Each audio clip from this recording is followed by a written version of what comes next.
Yüzyıllar birbirini değiştirerken Gagauzlar yollarında durmadan ilerler.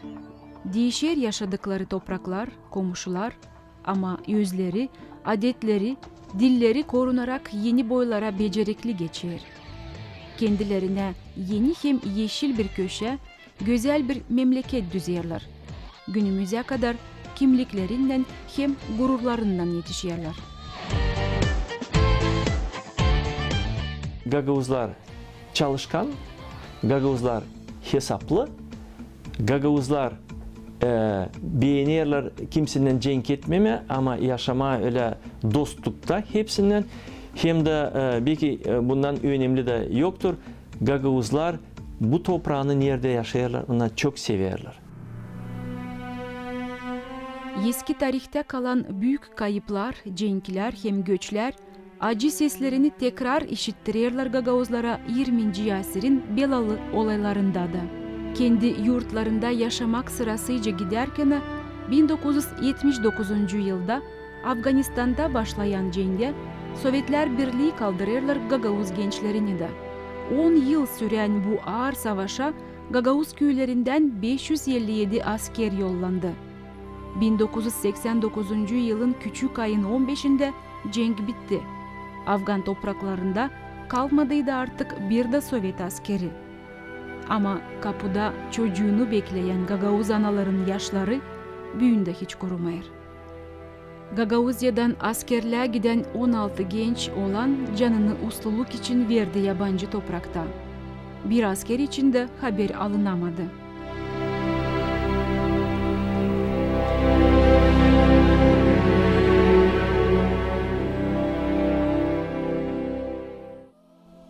...1986. yılda Çiçek ayın 26'sında dünyada hem insanlık tarihinde bilinen en büyük atom katastrofası oldu Gagauzların yakın komşu devletinde Ukrayna'da. Çernobil kasabasında atom elektrik stansiyasında oldu büyük patlama. Neden sonra dolayı kapladı yangın. Radyasyon hızlı yayılarken yolunda yok ederdi bütün canlıları. Bu belayı yensemeye hem yok etmeye katıldı yüzlerce insan. Yok edici havada yardım payını vermeye geldiler Gagauzlarda. Onlar çalıştılar makar biraz azaltma katastrofanın zihirini. Bulunma Çernobil'de insanlara yeterdi sadece birkaç minut dini ulaştırma havadaki zararlı radyasyayı kanına. Çoğu orada kısa bir vakit kaldıktan sonra erken öldü. Çoğu da bunca yıl hastalıklar dertlerinden kurtulamıyorlar. Belli ki bu halk milli duygularını, inancını yüksekte tutar. O yüzden onun kültürası, dili becerikli korunabilir. Eskiden yazıları olmayan halkların köklerini araştırırken folklor, adetler, önemli tarih noktalarını doldururlar. Hem doğru açıklamaları yapmaya yardım ederler. Gagauzların bilimcileri yaparlar büyük araştırmaları halkın içinde korunmuş yortular hem adetler için. Saymakla bitmez Gagauzların yortuları ama başlama lazım Hederlez yortusundan. Onun manası yazın çöketmesi. Hederlez'de May ayın 6'sında bakılır ayuz görgün günü. Hangisi sayılır hayvanların ayuz koruyucusu. Hederlez'de bizim sütü görgü. Adamın adı görgüydü. Kurban keserdik. Yakardım fırına. Kurban yapardım. İyileştirirdim. İyileştirirdim bir iki insan. Hederlezi yapardık pek. Kimi Gagauz köylerinde Ay Görgü'nün adını taşıyan kiliselerin kurbanları yapılır. Hederlez yortusundan beri Gagauzlarda başlanılır yeni çiftçi yıl. Bu yortu büyük rol oynar halkın ekonomik durumunda da. Bugünden çobanlar çıkarırlar hayvanları otlama tarlalarına. Günümüzde Hederlez'de adetçe geçirilenir altın at yarışmaları.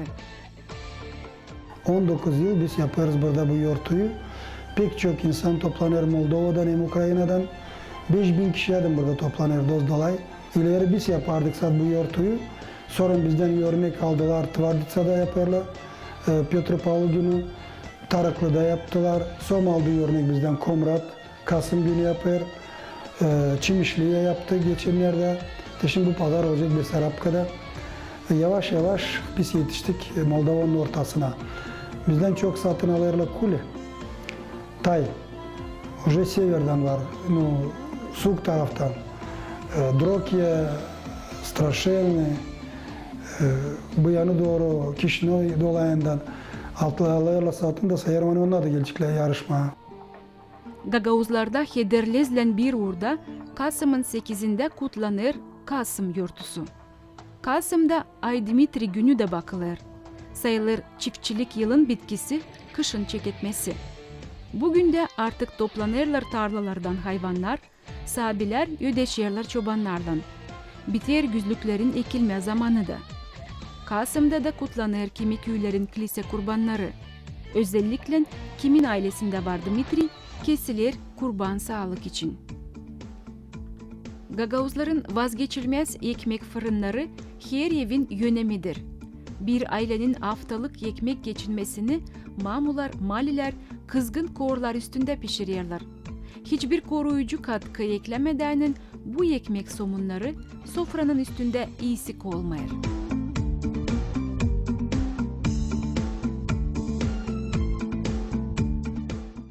Taze ekmeğin yanına şüphesiz yakışır yev peyniri. Bu çok eski göçmenlerin beslenme yemelik çeşididir. Gagauz köylerinden insanlar ne ekmek ne de peynir satın almaz. Çünkü kendi koyunlarını besleyen aileler artık sistematik olarak çobana verirler sürülerini, oradan yaz boyunca sırayla payına düşen sütü alırlar. Bu eski adet bugün de yaşar Gagauzların köylerinde. Sabah hem akşam çıkan taze koyun sütünü ev sahibileri eve getirir getirmez mayalayırlar. Üstünü örtüp tutulsun beklerler. Sonra ince bezden süzdürüp peynir şarapanasında pres altında beklerler ki peynir kalıbını tutsun.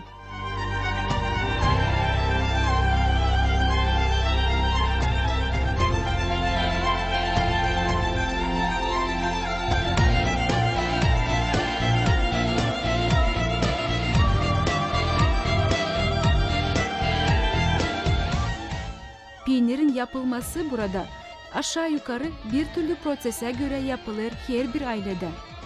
Sabahleyin alınan süt, akşamadan artık taze beyaz peynir olarak sofraya koyulur. Onun büyük bir payı da tuzlanıp kış için mağazaya indirilir. Gagauzların din hem milli yortularını korumakla beraber ilerler onların politika hem ekonomika yaşaması da. 1994 yılda büyük tartışmalardan sonra Moldova'nın içinde kendi avtonomyasını kurmaya isteyen Gagauzlara Moldova parlamenti verir o hakkı. Çünkü Avrupalı hakları koruyan kurumlar tanıdılar Gagauzya'yı. Hem milli problemasını kansız çözmeye beceren halk olarak örnek gösterdiler başka devletlere. Bundan sonra tanınır hem başlar işlemeye Gagauzların politik statusu. Gagauzya'da yönetmek sistemi işler başta Moldova Respublikası'nın konstitüsyasına göre hem Gagauzya'nın özel yuridik statusu için kanununa göre. Gagauzya'nın en üst kanon veren organı sayılır halk topluşu. Halk topluşuna Gagauzya'dan seçilir 35 deputat 4 yıla. Gagauzya'nın öndercisi hem bakanlık komitetin başı başkandır. Başkan sayılır en yüksek uğurda hizmette bulunan kişi. O demokratik seçim yolundan ayrılır 4 yıla. Moldova prezidentinin iznine göre Gagauzya'nın başkanı olur Moldova Respublikası'nın hükümetinin azası.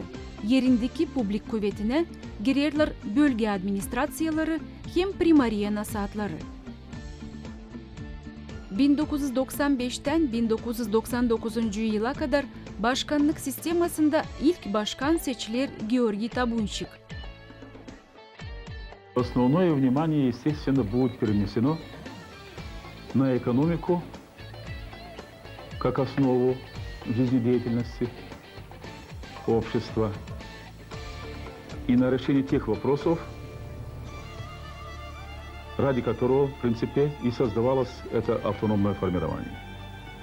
Сохранение самобытности возрождение культуры, языка гагаузского народа. Одновременно создание абсолютно нормальных условий для проживания негагаузского населения. Становление Гагаузии произойдет, Гагаузия будет при одном условии, если регион экономически сможет встать на ноги. Halk topluşunun başında o dönem bulunan Pyotr Paşalı, tarihini, kulturasını koruma niyetinden kurulan avtonomiyada ilerlediler çalışmalar kanonu uğrunda.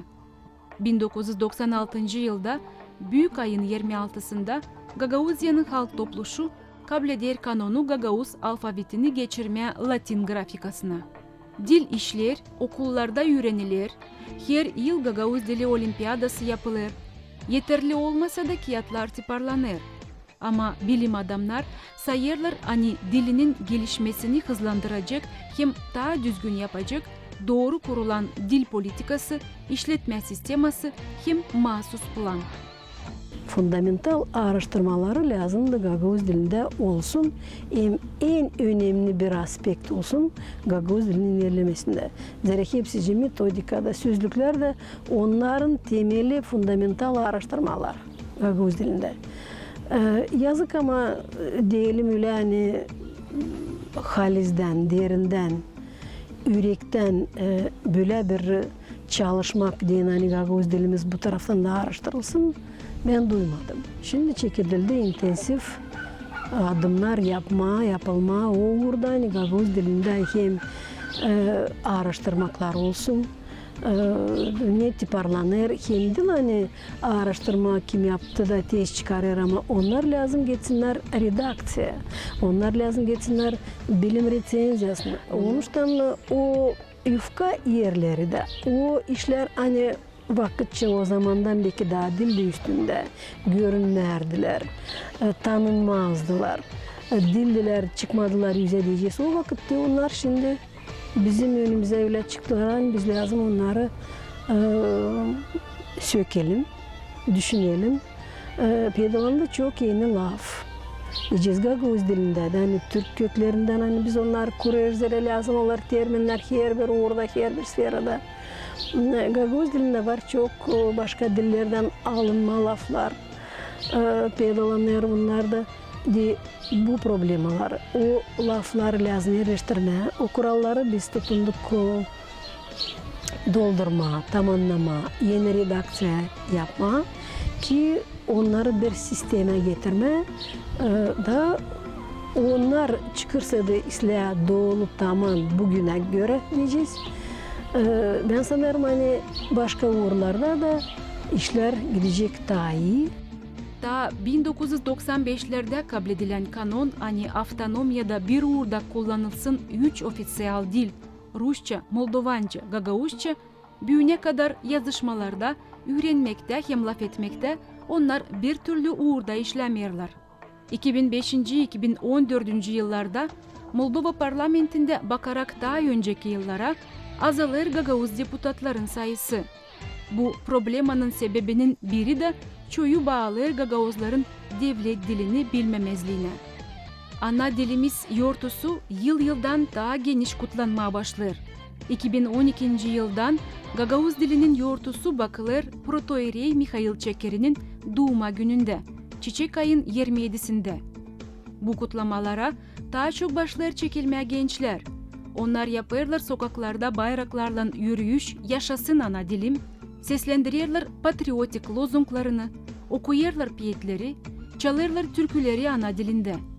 O fakt hani Gagauz dili çok eski, çok güzel korunmuş, çok zorluklar geçirmiş, hem düzgün olarak yetişmiş günümüze artık daha derin mana verir her birine. Çok dil biz öğrendik, çok dil biz sabrettik. Bağlı ana dilimizi koruduk, kaybetmedik. Tatlı ana dilimizi koruduk.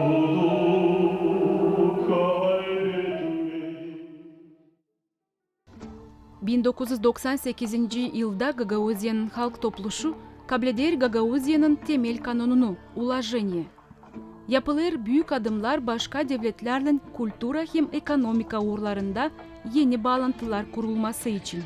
Balkaneş'te başlar çalışma serbest ekonomika bölgesi. Moldova'nın üyeliğin tarafında Gagauziya'da Türkiye geliştirir en büyük içme suyu geçirilmesi projektini. İlerler su projekti işleri Çadırlunga içinde. Hep bu dönemde açılır Rumun Liseyi Balkaneş'te hem Türk Liseyi Kongaz'da. Çadırda kurulur hem başlar işlemeye Tiyatr Mikhail Çeker'in adına. Daha sonra o alacak Dionis Tanasoglu'nun adını. Elbette nice o vakitler öyle de şimdi aranır doğru yollar ekonomikanın yükselmesi için. Çünkü ona bağlı avtonomiyanın genel durumu her sferada. Bu 20 yılın içinde 10 yıl, 15 pek düştük aşağı. Şimdi ben bakıyorum bitki 5 yılın içinde daha iyi gider işler. Bizim ekonomika, bize tarımcılık daha çok. Ama yatırım geliyor. Gelirler her bir taraftan. Türkiye'den de geliyor, Rusya'dan da geliyor, Avrupa'dan da geliyor. Yollar düzülüyor. Bakıyorum gençler kalıyorlar, arıyorlar burada iş. Politika işleri biraz karıştı dünyada. Da insanı çekiyor burada arama yapma, kendi işini bulma da büyütme, kendi uşaklarını kendi evinde. Gagauzların ekonomikasına her zaman büyük katkı getirirdi el becermekleri, dekoratif işletmeleri. Çünkü onlarda sade işçilik değil, onlara eskiden beri katılır canın parçacığı, estetika dadı hem ustalık. Bu kültüranın bir dalı da kilimcilik. Kilimcilik pek hızlı ilerlerdi. Fabrika kilimleri satılık içindi ama evlerde kurulan tafta düzenlerde genel olarak evin odalarında döşenecek palalar hem çizlikler dokunardı. 7 kilim dokudum. Kızlara ikişer. Birer büyük, birer de küçük. Kendimde de vardı. Başladık hepini. Dizmeye, şimdi kimseyi dizmeye. Şimdiki gençlerin gidilecek yerleri belli. Park, alışveriş merkezleri, fast food hem internet kafeleri. Ama ileriki gençlerin vakıdı da sadece çalışmakla elbette olmardı.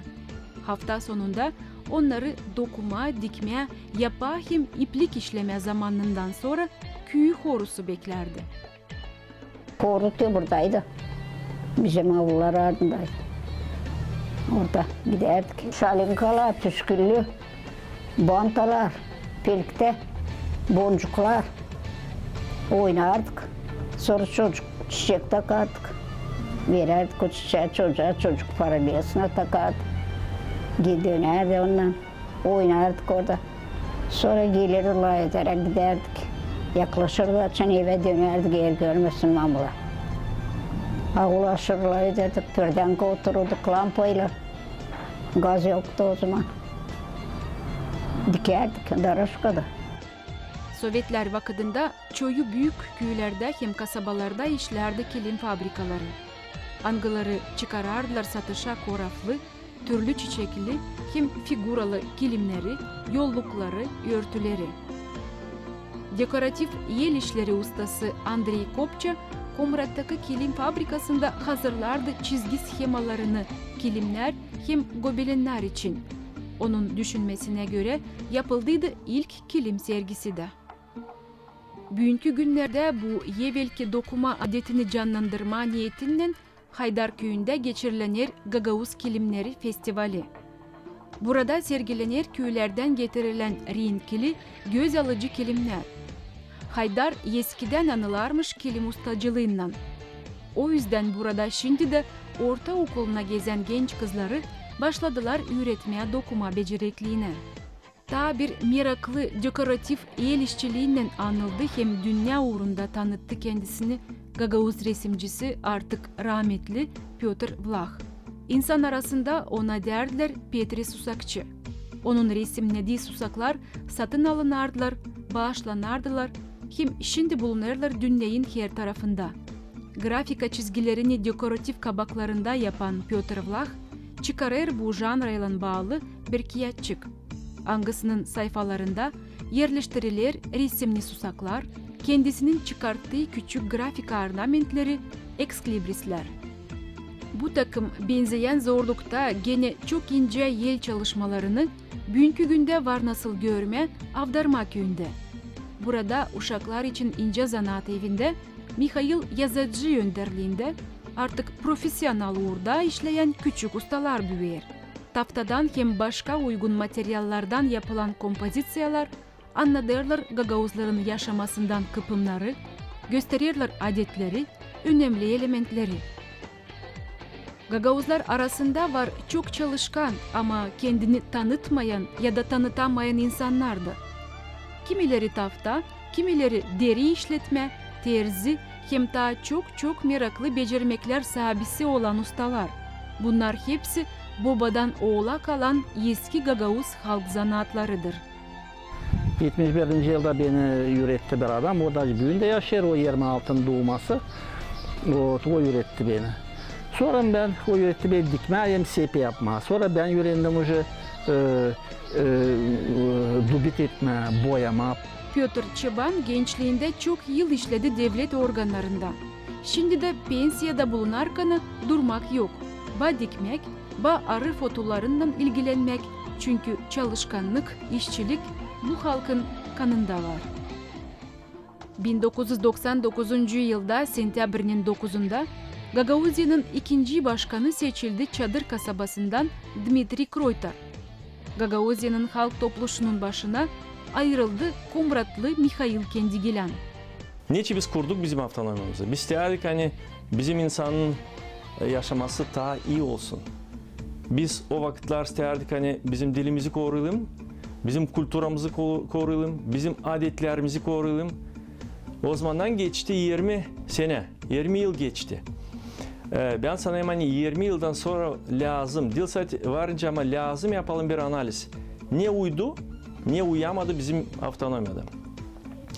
Ben dedim hani ilk soru şangısını biz kendimize kim kurdu Gagauz autonomiyasını koyardık hani bizim halkın, bizim insanın yaşaması daha iyi olsun.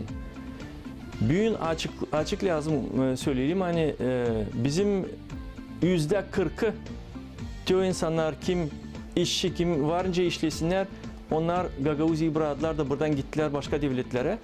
Başka padişahlıklara gittiler. Orada kendilerine iş arıyorlar. Niçin? Niçin dedi? Hem önemli problem ekonomik problemi bizim burada Gagauzya'da çözülü değil. Bugünkü günde Gagauzya'da yaşar 160 bin kişi. Ne kurar Moldova'nın 4,6% yaşayanlarını. Avtonomiyada 82%'ın zeydesini kurar Gagauzlar, 5%'ını Bolgarlar, 4,8%'ını Moldovanlar, 3,8% yaşayanlarını kurar Ukraynalılar hem başka milletler. Gagauzya'da ofisyal kullanılan para birimi Moldovan leyi. Bitki yıllarda yaşayanların sayısı bölgede hızla azalır. Deyni çoyu işsizlik beterine, çıkar kazanca aşırı devletlere. Gençler buraya gidiyor.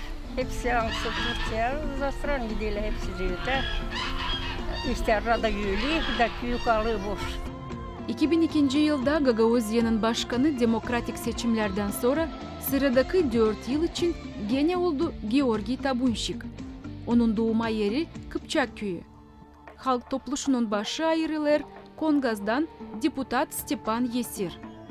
Gagauzya'nın kurulmasından bugünkü güne kadar gider diyaloglar, kurulur Komrat'ın hem Kişinyov'un deputatlarından birleşik komisyalar. Deni Gagauz politikleri karşılaşırlar problemayla açan açıktan değil belli edili çizgi respublika hem avtonomiya hakları için. Çok yıl Gagauz deputatları savaşırlar yapma çalışma kanon uyuşmamazlığı uğrunda Moldova hem Gagauzya'nın genel kanonların arasında. Bizim vakitimizde bu 25'inde Eylül'ün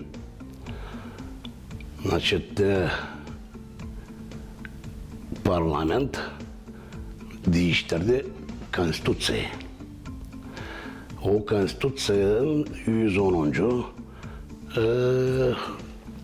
Statyası 73. statyada nerede hani verildi bize законодательная инициатива. Bizim var pravomuz, kabul edelim законодательная инициатива. Onlar da bunu baksınlar da ona göre kabul etsinler bir решение, karar. Ama söyleyeyim doğrusunu, hani ne o zaman ne de şimdi hiçbir законодательная инициатива bakılmadı, hem daha bakılmayacak da. Ben açan çekettim halk topluluğunda işleme, bir yılda anladım hani onlar hiç yapmayacak da bunu. De biz o zaman çekettik bizim deputatların gitme президента da председатель парламента o zaman Остапчук'tu. Президент de Воронин, председатель Конституционного суда Puşkaş'tı. Gideriz de söyleriz hani bizim siz bir şey istemiyorsunuz toplanma da yapma getirme sohbet zakonunca lazım olsun. Bilinsin hani bu kanun mahsus kanunu hani Gagavuz için o bulsun kendi yerine uyuyor zakonlarda da kimileri doğru düşünüyor ile başka kanun o lazım bilsin hani bunu bu kanuna bu mahsus kanuna bakmayınca onun uydurmadan onun o zakonu değil lazım kabul etmeye. O zaman hangi zakon kabul edilecek? Onlar hepsi önceden olacaklar sohbet isterdik. Gagavuzya kanununda hani Moldovan parlamentinde kabul edildi. Orada yazılı hani 2 ayın içinde Moldova parlamentosu hepsi kanunlar hani Moldova'da var. Çalışacak yapma öyle hani onların arasında hem Gagavuzyan kanunun arasında bir tartışmak olmasın. Onlar birebir olsunlar. İsteyim söylemeye Dilsat 2 ayın içinde ama 20 yılın içinde Moldovan parlamentosu bu işi yapmadı. Ben sanıyorum hani bu da dolaştırır Gagavuzya bugünkü günde iyi yaşama. 2006 yılda Georgi Tabunshin başkanlığında Komrat'ta yapıldı ilk Dünya Gagavuzların Kongresi. Sefte dünyanın her tarafından Gagavuzlar geldiler Komrat'a. Aşırıdan gelen Gagavuz delegasyaları Moldova Gagavuzlarından bile çalıştılar bölünerek gruplara. Paylaştılar hem ortaya çıkardılar ekonomika, sosyal, kultura hem dil konularından problemaları. Hem teklif ettiler onların çözülmesi için uygun yolları. Kongres günlerinde bir takım önemli açılışlar yapıldı. Açıldı Gagavuzya'nın resim galeriyası. Burada geniş salonda her zaman meraklı resim, foto hem başka sergileri insanlar görmeye gelirler. Açıldı Komrat Devlet Üniversitesi'nin yapısının yönünde bir şanlı alleya. Nerede yerleştirildiler Gagavuzya'nın anılmış insanların hem başka dost devletlerin liderlerin büstleri. Kongresin sonunda kabul edildi rezolüsiya hem anlaşıldı ki bu takım buluşmaları dünya Gagavuzlarından geçirmeye her 3 yılda bir kere. Gagavuzların yaşamasında gelir getiren sektör her zaman çiftçilik sayılardı. Tarlalar güzel işlenirdi, bahçeler yeşererdi. Şimdi de topraklar işlenir ama eskisi gibi değil. Çünkü Sovyetler sisteması kırıldıktan sonra bu sektörde işler ilerisine bakarak yavaşladı. Çiftçilikle zanaatlanan insanlar iyi anlayırlar. Hani bir zaman bitmeyen geçinmek kaynağı bucakta o toprak hem toprak işlemektir. Benim dadımda, tetimde, dadım da işlerle toprağı. Onlar çok işle bata küçükten söylerdiler. Nereden aşık koyma, nereden varınca büyüsün, nerede varınca büyümesin. Gagavuzlar eri olmadı tabi o karışmalık. Onlar pek zengin oldu diyorlar. Hem pahalı bu dünyada imенно çiftçili toprağı. Zem bu osut bir mal, Hani o veriyle bize derdiler. Biz de vereceğiz bizim uşaklar. Ama bu mal hep küçülecek. Потому что insan bütün dünyada büyük çok. Da bu mal hep küçülecek. Başka mallar varınca yapma. Şimdiki vakitte çiftçilik uğruna yardımlama, kaldırma deyini hem Moldova hem Gagauzya hükümetleri tarafından hazırlanır yardımlayıcı programalar bağ koymakta, meyvalık dikmekte, bahçıvancılık hem hayvancılık uğurları için. Ben öğrendim başka padişahlardan insan işler yaşıyor. Neyse onlarda, niçin onlarda öyle de bizde dil öyle deyince onlarda ben anladım hani bizde dil doğru bu budjetno finansal politika. Niçin? Te bizde te lazım 100% ödesin nalogu.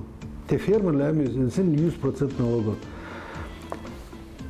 Germanya'da açan adam büyüdüğü halmı da halmı satı o zaman ödedi bu 100%'tan 90% ödedi naloglar. Ama 10% ödedi açan büyüdü. Bizde ise bu padişahlarda hem de Moldova'da biz ta büyütmeyiz o halma yok elimizde biz yok naş satalım. Biz ödeyiz 70-80%. Yani biz büyüyecekken yine alalım para diye büyütme o meyveye biz lazım ilk ödelerini isteler naloglar da sonra zaman kalarsa sağ bir şey. Avrupa'da 500 euro veriyle 300'den 500'e veriyle dotasya. Ama bizde 12-20 euro çıkıyor srednjim aldığına baktığımız. Onun için de biz değiştirmeyince bu politikayı bizde nüsta savaşan bizde olmayacak iş. Zorlar hem kolaylar, acılar hem mutlu kıpımlar bu halkın her döneminde yer alırlar. Ama onların inanı hem çetin ruh varlığı yardım eder niyetlenmiş işleri başa çıkarma hem yeni planları kurma. Lazım ekonomikayı kaldırma, öğrenme, kendi bizim tarihimizi, dilimizi kuvvetleme. Yaşama ise Avrupa'yla Rusya'yla hepsinden. Ben istedim yılk olsun rahatlık. Bizim toprağımızda rahatlık olsun. O kahır bizim toprağımıza ilişmesin. Bize lazım küçük halkı koruma. Koruma nasıl da demesinler. Gagavuzlar lazım tutsunlar aklında dostluğu, becersinler dost olma. Kendi dilimizi kullanalım, kendi kültürümüzü kullanalım. Yaşamayı yedet olalım. Yerler burada Gagavuz'un yeri. Nasıl biz yok yana gidelim. Yesi başka nasıllar vardı gitsinler. Bulgar, tam Ruski, Ukraynalı başka yerler. Bize yok yana biz burada bizim yerimiz. Kültürümüz var, bizde dilimiz var. Bundan gayrı bizde sporcularımız var. Maalesef de Türk dünyası Slav dünyasından ortaklaşırsa de uzman biz varınca kendimizi kurtaralım. Bizim insan işçi insan. Pek işçi insan. Bize ver iş yedek olsun. Kolay söylemem. Şimdi. Ama sen düşünüyorsun 10 yıl kimse seçerimiz geri. Bugünkü güne çok bir zor problem var ekonomik. Köylerde insan kalmadı. Bakın buraya. Vancım çözme var nice bunu da. Henüzler olacaktı. Moldova bir ev gitmesin. Henüzler. Ne varı, ne bari, ne öte, ne bu yana. Gagavuz'da kalsınlar burada. Avtonomiya olsun da bu avtonomide biz yaşayacağız. Bugünkü gün nerede de var olsun Gagavuz? Brezilya'da, Meksika'da, Amerika'da, Avrupa'da, Gresya'da, İtalya'da, İspanya'da, Portugalya'da yanında da olsa soruyor sen kimsin be? Ben der Gagavuz'um. Da ona kimse sormayacak. Niye Gagavuz'sun sen? Ne yanında var? Hepsi bilirdir var ki bu yerlerde bir küçücük, bir bölgecik Gagavuz avtonomiyası. Bu zor vakitler geçecek. Az kaldı. Bitki yüzyılda dünyanın değişilmesi, globallaşması hem krizisleri elbet ki bu halka da uğrarlar. Ama ne de olsa Gagavuzlar tırnaklarına kadar yaşamaktan tutunurlar.